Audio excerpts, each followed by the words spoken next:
Hi, what's happening? Overnight, something dropped into a Discord channel run by Fleur, who is a known NFT flipper, and it was regarding a project called Cryptotrex, or as I called it, Cryptotrex, until this morning when it dawned on me it was about T-Rex, having already FOMO'd into it. Now, I went against my better judgment. Yes, I wear glasses sometimes, which is like a superpower. When it was my better judgment, I thought, you know what, it's only 0.1 ETH. I'm just going to just FOMO into this. So about 1:30 in the morning UK time, I bought into this project. Just one of them. Just thought, fuck it, just do it. I woke up this morning and it's quadrupled in value. I thought, this is interesting. What on earth's going on here? One of the reasons why I did buy it was one of the messages amongst all of the other degenerate nonsense in this particular Discord, and it's full of it. Very interesting though, was some notable buyers on Nansen had bought into it. They then looked at who those notable buyers were, and they were the normal names, the Fleurs, who bought some obviously, Bullish Nate, other names you commonly start to see, as well as some kind of anonymous wallets that are regularly spotted as being buyers and being whales of this, which create a lot of interest. So this morning I got into the office and I jumped on, or after I'd done a stream, I jumped onto the Discord and started to see a couple of hundred people become 300 people, become nearly 400 people, and everyone's asking the same questions. What is Cryptotrex all about? Now, we don't know a great deal at this stage, but I do know more that excites me within 10, 30 minutes, an hour with this project than I've seen with a lot of wannabe blue chips that I have been involved in. We got a chance to speak to the project founder. I'm going to call him he just for argument's sake, easier. Call it a she. We'll call it a he. Why? Because it's patriarchy and all. I'm going to call it a he. So I was able to ask questions, and so were others in this particular Discord that were quite frank, they were quite to the point, and there was not a single moment of hesitation in the typing in the reply. Unlike which I've seen from other projects recently, where I've grilled a few different projects on their roadmaps and I've been a bit disappointed.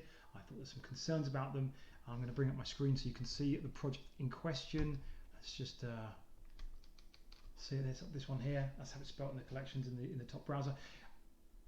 I got more in 10 minutes than I've got in many others.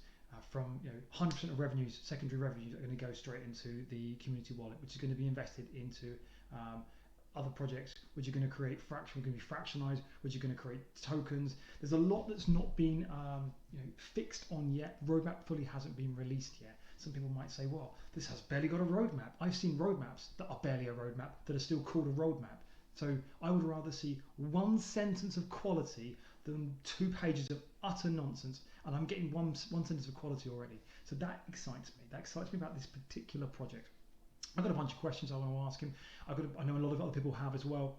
I thought I'm going to do this quick video primarily to share it to the actual Discord. So people in the Discord can just go, okay, I'll just watch that video and it'll give me the answers to the questions, because we're seeing the same questions, and at the same time it might promote my channel. So win-win. Right, let's handle those. Okay, so the project started 7 months ago. It started on the exact same day, a few hours difference between this project and CryptoZillas. The team were a team of friends. CryptoZillas actually had a Cryptotrex as an avatar profile until recently. The one project raised the money, one project didn't raise their money fully. So you've got 1,001 or 100 tokens, 1,100 tokens. They were minted at 0.01. And we said, why have you only just come about now? Where have you been for the last 7 months? What's happened to this project?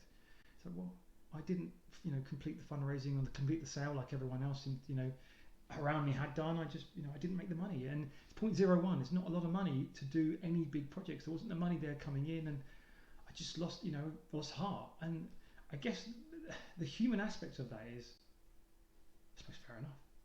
It's like, look, NFTs have taken off now, the last couple of months. They're getting massive. Obviously, some projects have been big for a bit longer, but it's really only been recently, been way after when he actually started the project. And what's happened is this particular project has been picked up in that time, and people say, oh, pixelated, oh, dinosaurs are, slightly aged as well, and it's been bought up, and all of a sudden the secondary market's picked up, and he's like, Christ, this come out of nowhere. This is like a rebirth, it's a resurrection. That's really exciting. It's actually quite interesting because it's kind of this grassroots factor to it. And I thought, you know what? I bought this for 0.1 ETH. Fuck it, delist it, which I've done. You can check mine out. Mine's 636, I think it is. It's got a black haircut and a red face. I'll post the link to it in my description here. I just thought, you know what, I'm just going to go for it. This looks like a project where I think we have an opportunity as a community, because it's quite a small cohesive community and there's a lot of members to tokens, that we can actually help shape it and change it. So what do people want right now in NFT projects? They want utility. They don't just want a profile picture, because This is not a profile picture. This is something that's is an access token to a good utility. And what's that utility going to be? We'll use the revenues from the secondary market to invest in new projects. As those projects come up, we can sell them, we can hold them, we can fractionalize them and dish them out and underpin tokens and create a secondary market. The mechanics of that, I'm not an expert on, but I do know there's a smarter people within the community who are already quickly helping to work on that one. The full roadmap, or the initial roadmap's coming out next week. It's October the 6th today, so gives you some time frame. I and others have been pushing for a Medium post to come out and explain just some common FUD answer questions, because you're going to get some, where have you gone for 7 months?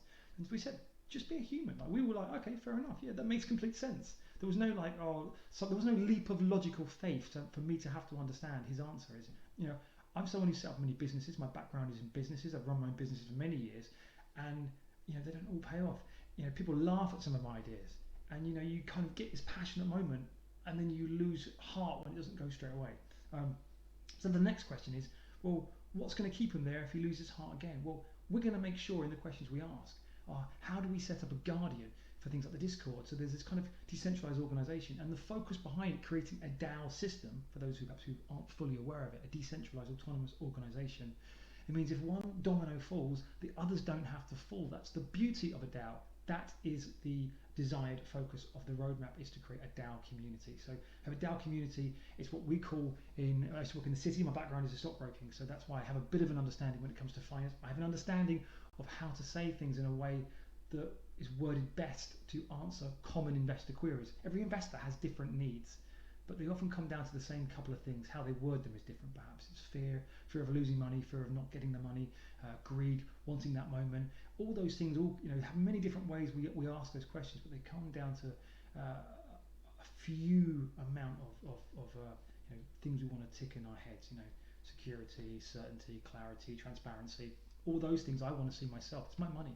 If I invest in these projects, if it goes up to 1 ETH, 2 ETH, it becomes even more interesting to me. So I want the answer to these questions as well. So the request is to put out a Medium article explaining some of the common questions, just to handle those. Handle them before he even gets asked them. If you handle them from the outset, that's great. That shows utter transparency. No one's going to hate on someone being a human. I've set up many businesses myself that haven't always gone somewhere. If we create a DAO organization, it passes the bus test, which is what I was getting at. Bus test is if you step out in front of the bus tomorrow, wallop, will your business survive?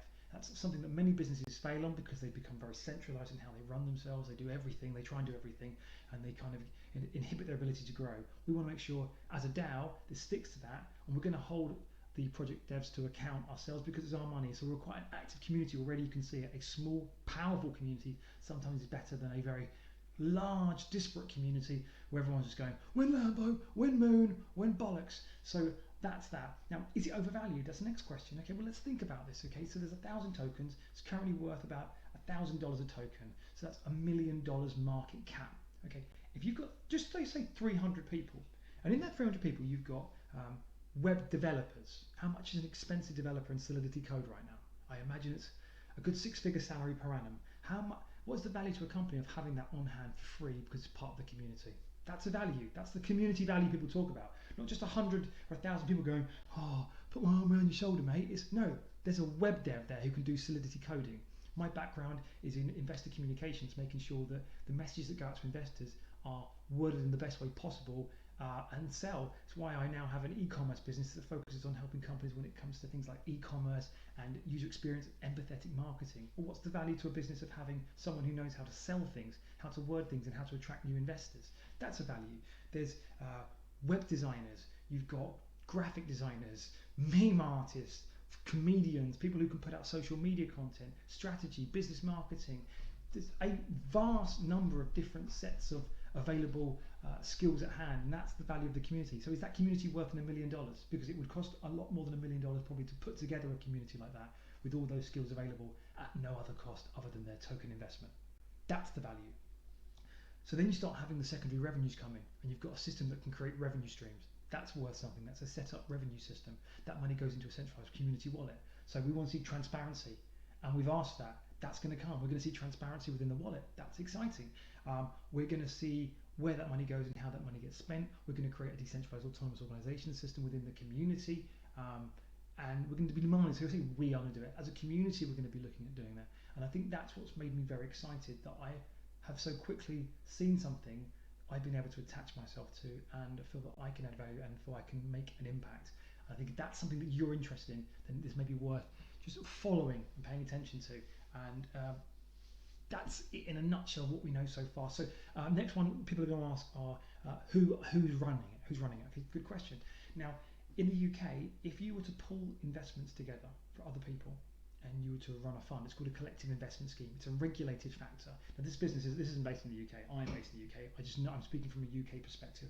So if I wanted to set up a decentralized autonomous organization in the UK, Christ, I sound like maybe I have done it, and this is all just a ruse. I haven't. If I was to set one up in the UK, there would be a real risk if it was a financial vehicle, a staking vehicle, of creating an unregulated collective investment scheme. And by unregulated, it doesn't mean like, oh, there's a special type called unregulated. No, it means it's illegal. It's a criminal offence. Prison time, right? It's jail time in the UK. I think it's the same in America, same in Australia, same in Canada, same in many countries. Illegal, unregulated collective investment schemes are dangerous. So unfortunately, if you want a proper, long-term, sustainable, survivable model for a decentralized finance NFT system, the founders are going to have to be anonymous. That's just going to be the nature, and they're going to have to prove their worth through their actions and their execution. What we can do as a community is hold them to account and say, let's put things in place that make sure that if you disappear or if you do something, your tokens are held in escrow, or they're not vested till a certain time and it hurts you if you hurt the project. Those things we can ask as a community, and we're asking for them, and we're going to suggest they're put into the roadmap and the Medium article to ensure that they answer the questions that you're going to want to see as well. And if you see that in the Medium article, and if you see information alluding to that in the roadmap, you'll have known that the founders have listened to the community and they will have taken advice on board, and they will have truly meant their word in one area at least, that they've engaged with the community. I hope I've answered some things in terms of why now, what happened in the early days, what's the plans? The plans are to share money around. So one example, I just think I've just said it, is if as a community we use the funds to buy, let's just say, a pudgy penguin, right? And when we fractionalized it into 1,100 ways, and each owner of a token NFT gets airdropped one fractionalized token of a pudgy penguin. You've now got one fractionalized token of a pudgy penguin. If pudgy penguins in 20 years time, moon or whatever it is, or whatever the time period is, or 1 year or 1 week, you will see a return on your investment on top of your investment. That's useful. And I think fractionalization is going to become more and more a thing, because not everyone can afford the full price of a CryptoPunk. And see, look, we're all very early. That's what we know about Cryptotrex so far. I hope for those people who are in the Discord, I've answered some questions that perhaps didn't know. Hope you can see a value of having me around as well, because I really want to get involved big time. And otherwise, follow me on Twitter, just like there.